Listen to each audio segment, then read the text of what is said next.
Hey, what's going on? It's Steve here. Hope you're doing awesome today.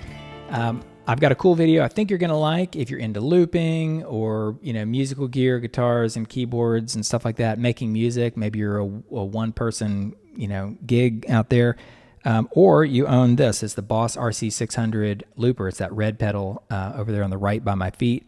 This is a new one that Boss came out with in late 2021, early 2022. But also, they have had the Boss RC-505 looper for years. I have done a bunch of videos on that one on my channel.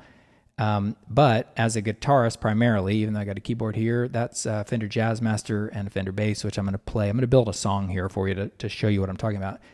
As a guitarist, you got two hands and you're playing guitar, and it's really hard to stop and start and all that. And I was really curious if I got, instead of getting a MIDI foot switch for the 505 to use some hands-free kind of stuff, could I do the opposite?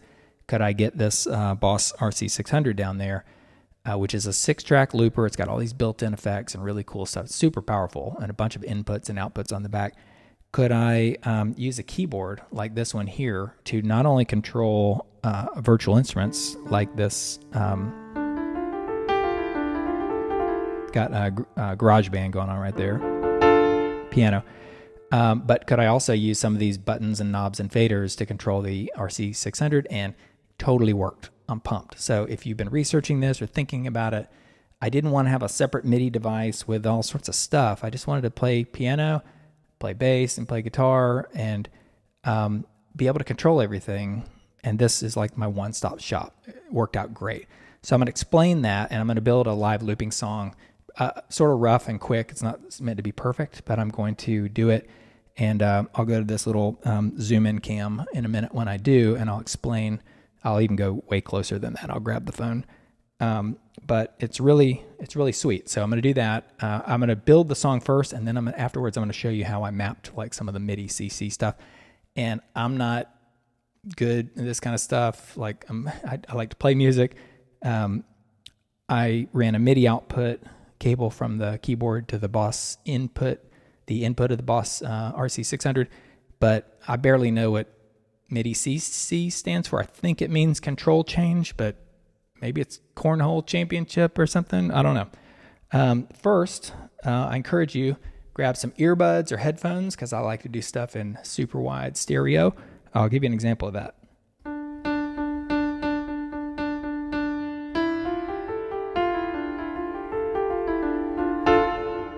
Big reverb right there. And so that's a good example where I was playing piano, but these knobs up here, I got a fader and a reverb. Those aren't built in to the keyboard. Those are controlling the input effects on the Boss RC-600. And meaning I overrode what was normally here. This keyboard's normally used for Ableton Live. This Novation launch key, it's really used for Ableton Live and laptops, but I like to use iPads and all that. So I overrode the buttons and said, don't do what they normally do. I want them to control the 600. And again, it worked out great. Another thing, if you like this video, hit like. Even if you don't like it, hit like. Consider subscribing. I'm going to be doing a ton more videos on the Boss RC-600. Not only demos and tutorials and how-tos like this, but also just, building music songs, the musicality part and how I do what I do, and just for fun, be doing a bunch of live streams. Also, if you wouldn't mind, consider hopping over to my Patreon page. That's patreon.com/SteveGuitar, where you could support the channel. And also, YouTube's got a cool new feature. It's called Super Thanks. So if, to keep me going and, help fund the live streaming kind of stuff, maybe consider giving a gift. I think below the video, there's a like, subscribe, share, all that kind of stuff. There's a new thing called Thanks, and you can, quickly make a donation if you want to. All right. So first things first, I'm going to build a little track here, a little song, and let me show you real quick. That's the Boss looper down there, and you probably can't tell those are all blue. That means there's nothing on any of the tracks right there. This pedal over here is a Fender foot switch that controls some tones on my amp. So first thing I'm gonna do, let me go to this camera, and I'm gonna zoom in even more in a minute, but I got 8 rows of buttons right here. This third green one right here, I'll try another camera angle. That third green one, I programmed to start and stop track 1 and overdub and all that. So what I'm going to do here is, let me go to my iPad. I'll show you that. So I got this iPad over here. I'm going to go to GarageBand. I'm going to go over to the drums right there. You can see a little bit more close up right there. And if I come back over here to the keyboard view, I've got all these buttons, and these control that drum. So watch this.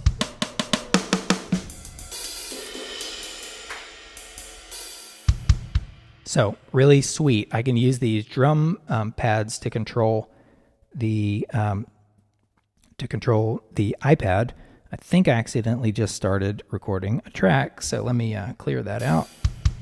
So, yep, got to be careful because I programmed that third one. Again, this third one right here.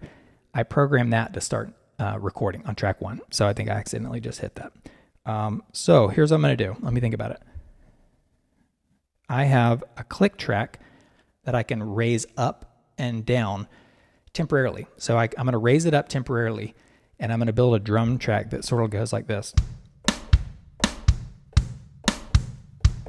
So I'm just going to record the kick and the snare, and then I'm going to overdub a ride cymbal on top of it. And then I'm probably going to put a crash cymbal later on, which I'll explain. And again, I'm going to grab the zoom cam even mega and show it even closer.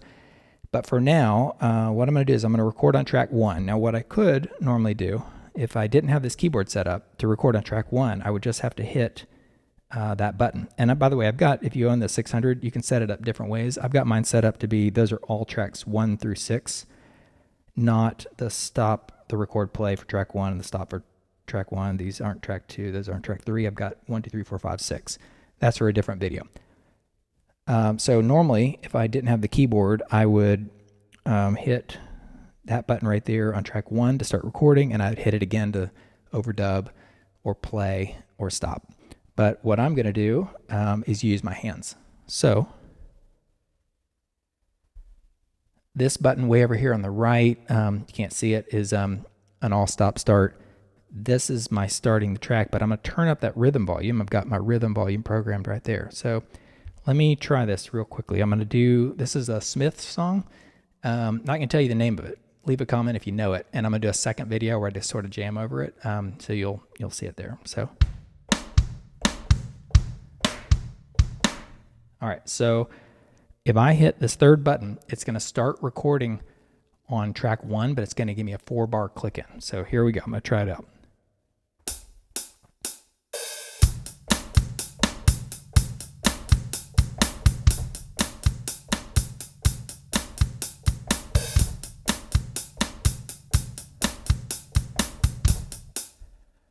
Cool. I think I did a double kick snare, but again, I mean double kick, but it doesn't matter. So as an example, I can hit play, and I can turn down that hi-hat right there. Or I can turn it back up. That hi-hat is just a click track, so it's not meant to be reality. Another thing I got going on here is I have a fader for track 1. So this right here, let me go to the other cam. This fader right here controls the volume of track 1. This is one of the biggest things I wanted. These 6 right here are my 6-track volumes. So watch this. If I hit play, nothing's happening. I turned down that click. That was a click track hi-hat.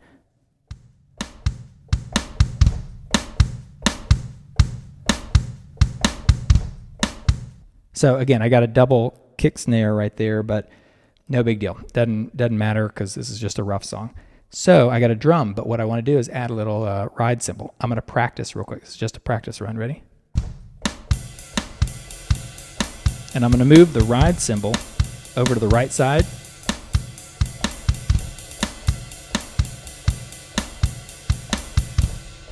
Okay. So I practiced a little bit. Everything's on the right. So here's what we're going to do. We're going to overdub that onto track 2. I'm going to hit this button again. No, sorry, track 1. I'm going to put it onto the same drum track on track 1. So I'm going to hit this button, and it's going to start overdubbing but I'm going to let it go one time so that I don't mess up. Ready?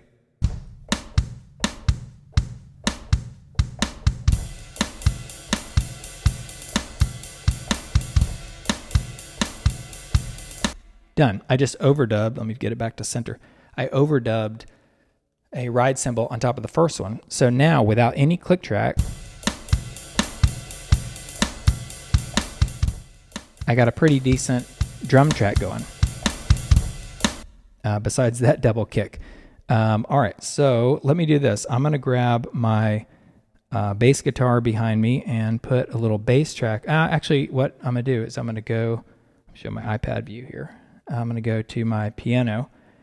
I am going to bump up some reverb.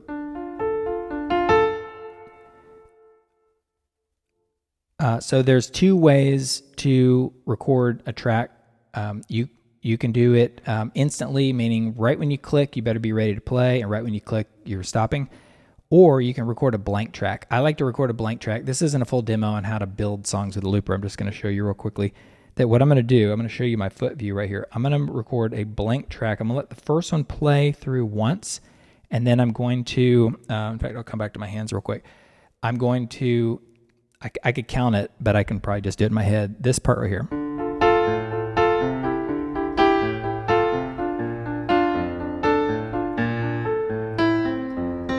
So the duration of that is going to be on track 2. What's cool about the looper is you can have the first part be like 4 bars, the first track be 4 bars, so you don't have to play drums forever. The next track can be 16, the next one can be 8, next one can be 32. You can have all these different lengths. It's awesome, but that's for another video. So what I'm going to do is I'm going to record a nothing on track 2 just during that duration. That'll allow me to come in easier, like I'll start overdubbing, and I'll be able to play that piano part and get to all my pedals and stuff and make sure I'm focused on the music and not clicking a button. So watch this. And I'm going to do, let me try no click track real quick. Let me see if this works. I'm playing track 1 through. I'll let it play through again. All right, ready? 1, 2, 3.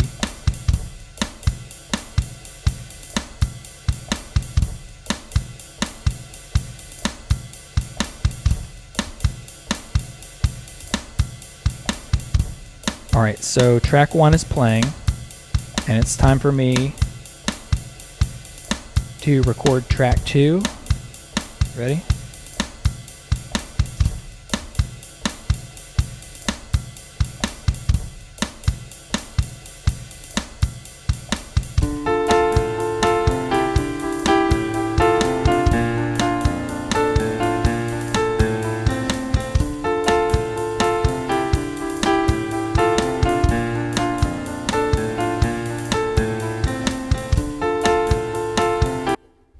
I missed one note at the end there. I'm going to try to go add that F note right here. So check this out. If I go back to my looper pedal here, I can hit start.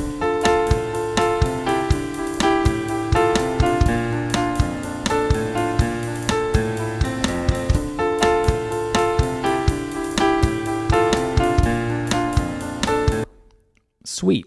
Okay, so I recorded, in summary, check this out. I'm going to hit play, and I'm going to use these faders here. Remember the faders. These control tracks 1, 2, 3, 4, 5, and 6. I'll show you that view right there. Love it. They control tracks. So it's playing right now in the background. I can bring up the drums. I can bring up that piano.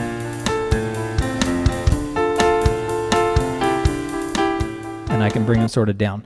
So now let's grab my bass guitar and let's put a little bass line on top of it. Ready?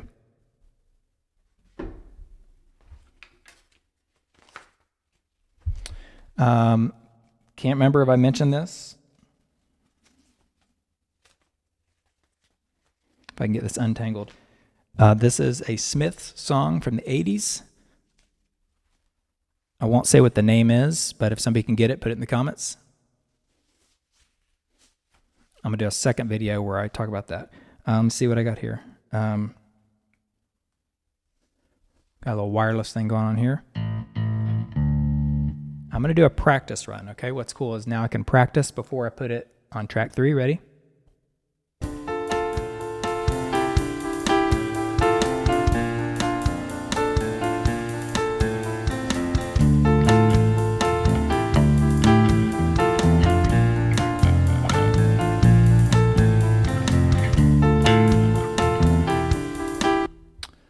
practice with no music real quick, and then I'll just give it a shot if it's not perfect. I'm really a guitar player, not much of a bass player, so don't judge me.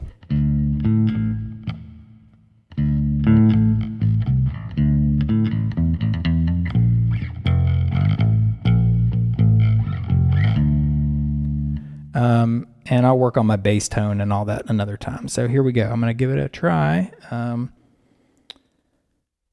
Let's see. So now I'm going to do this on track 3, and I'm going to record basically a blank track. Ready?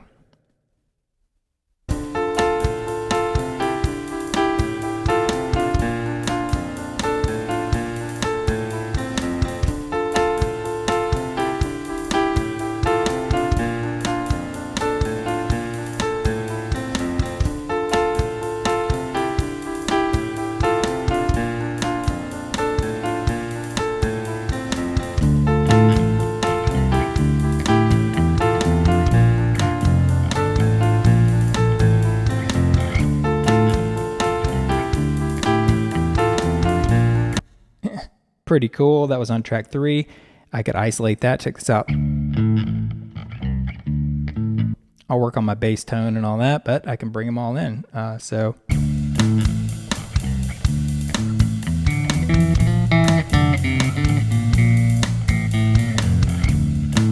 all right, very cool. Okay, so I got my bass guitar.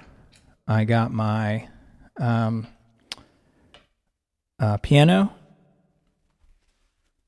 On track 3, I'm using all the faders and all that.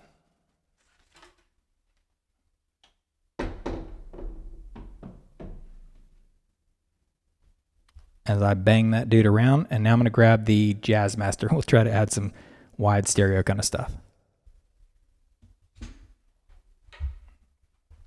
Forgot I got to grab the strap from the bass, so hang on.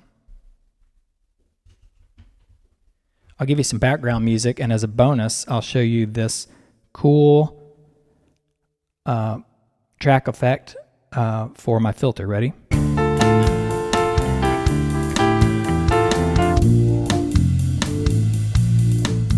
It applies a filter to everything except the drums, and I could even... That's a track effect, not an input effect, on the RC-600. So really cool. I'll pull the volume down just a little bit.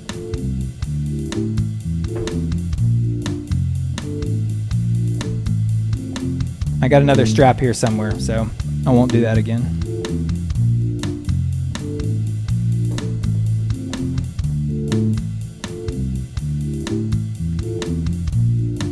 Pretty cool, huh?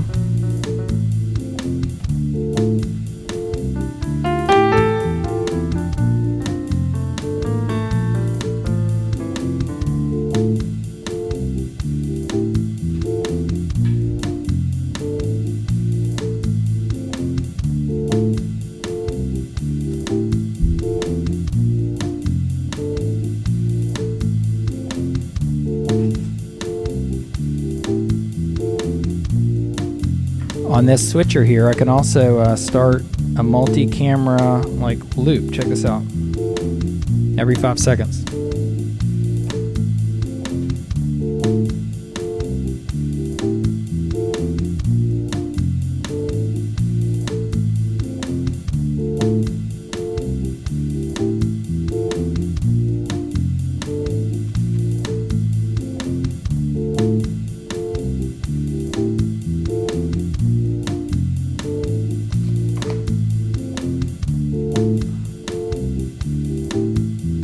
I can stop it.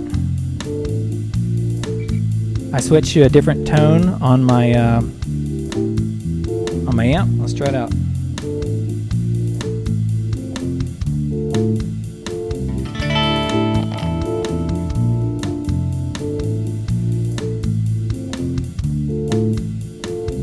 Pan that thing.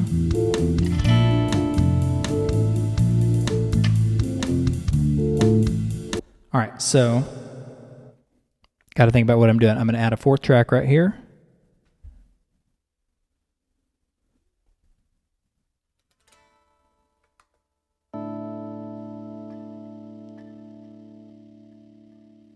got to work on this jack right here. All right, so what I'm gonna do is I'm gonna do another blank track on track 4, ready? And I'm gonna get rid of that filter thing.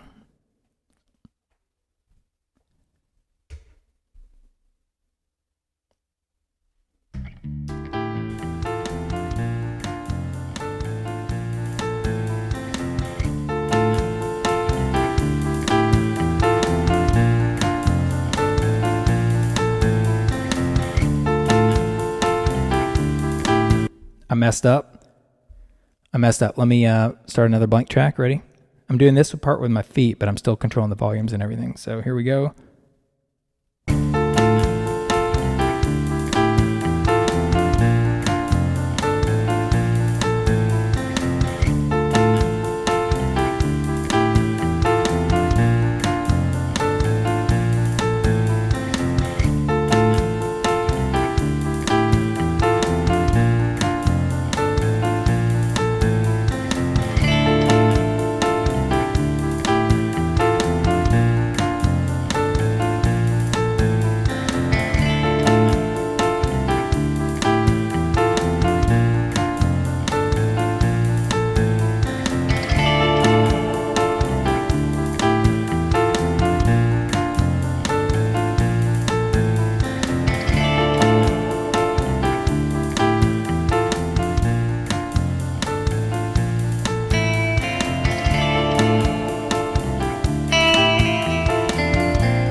Pretty sweet. Got a lot of reverb on that. Break it back to the middle. I can add that filter here. Check this out.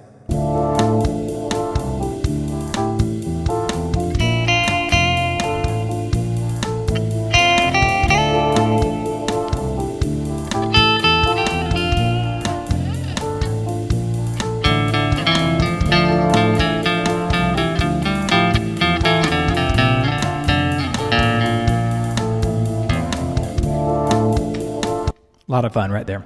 So you can see how I built the whole song right there. This is a quick little shot at it. And I now will take you to the close-up cam here in a second. Give me 1 second, I'll set this down.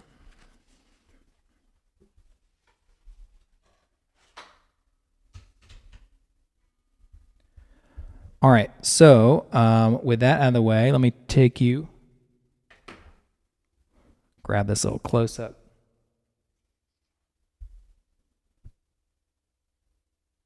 Yep, it's me, Steve. What's up? All right, so this, I'll stabilize it here. A little bit closer up. You have a modulation here. Those are the knobs I was spinning, and these are some drum pads. There's the faders, and there's the iPad and all that, and there's the keys. So what is sweet here, as an example, if I just move this knob right here, up or down, you can see right here, there is a CC number that appears right there, that CC1. If I hit this right here and turn it, the CC number is 21. If I do this fader right here, I see that the CC number changes to 71. So what I figured out is that is number 71 right there, and that is number 21. And they're built in to the keyboard, but you can change them using some Novation software if you want to.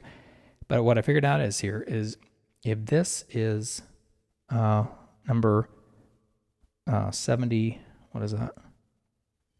That is number 71. Well, then let's come down here to the 505.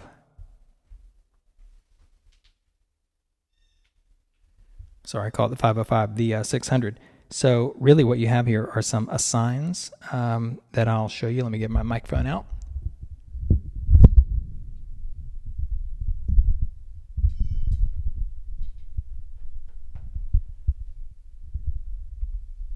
All right, we got the little cam here. So if I hit this menu button right there,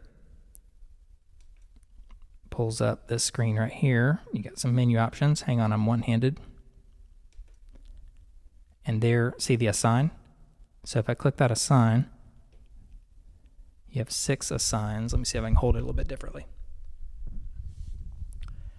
You have all these different assigns, and if I go here, I can get to another page. Let me just see what number 6, or let me try number 7. So that's number 73. You can probably see right there. We hit exit, and I'll go back to 5, number 71. So right there, this is the assign. I basically have 16 different ways to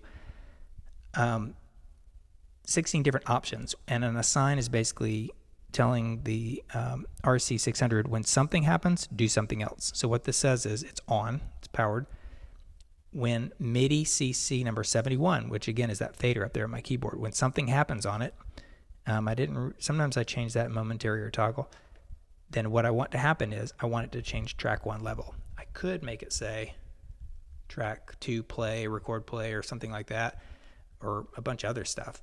In fact, if I go really far, you know, you got tap tempo, you got all this stuff, but what I wanted was track 1, record, play. So that's what's great about that one. And that let me make that assign. So that's that one. If I hit 6, that's the second track 2 level. So you got these 16 different options right there, and they let you assign them. And so therefore, you know, if I go back in there, if I go to menu, and go to the right and go to assign and go to number 1, MIDI CC number 1, that was my modulation wheel on the left, and I made it control instrument level 1. So that, see those red and black right there, those red and black, that's instrument level 1, that's my keyboard. So I can control the keyboard input using CC1, and if I come back up here, all the way up, and put the microphone back in, that right here is CC1. So you can see right there, if I get out of that option right there, let me put this dude back.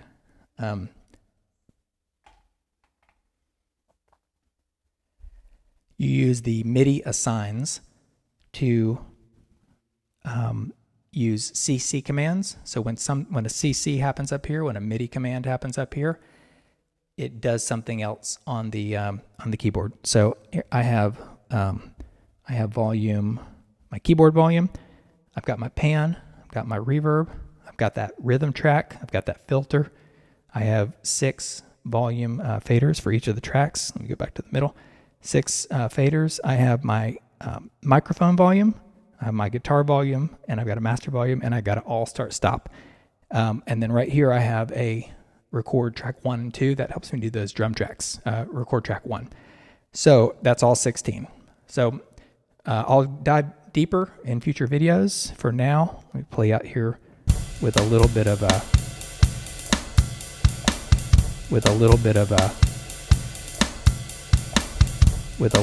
that's classic. I guess I hit the record button right there. I think I can hit undo.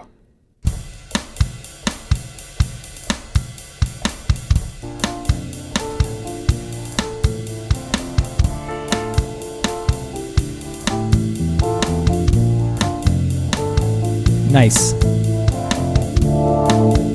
So I took you out right there with